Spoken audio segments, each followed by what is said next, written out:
আব্বা এবার ধান কাটা আইসে রে কুল বিয়া করবো। হ বাবা নাও বিয়া করা মানে। এ রন মিয়া বাড়িতে আছো নাকি? বাইরে বাড়াও। চাচা কি হয়েছে এত ডাও কে? আরে গো না, পাড়া 20 ডিসেম্বরের খেতের ধান পেকে গেছে, তুমি কি কাইটা দিতে পারবে? পারবো না মানে? আমরা তো কামলা দেই খাই, আর অত বড় ক্ষেত তো আমি একলা কাটা পারবো না। আরে 1 লাখ টাকা তোমার 6 লাখ নিয়ে যাবে।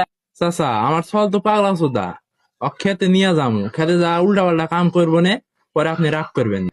আরে সমস্যা নাই, তুমি নিয়ে যাও। আচ্ছা তাহলে গেদা ডাক দে, এ গাদা বাইরে বেড়াচ্ছে।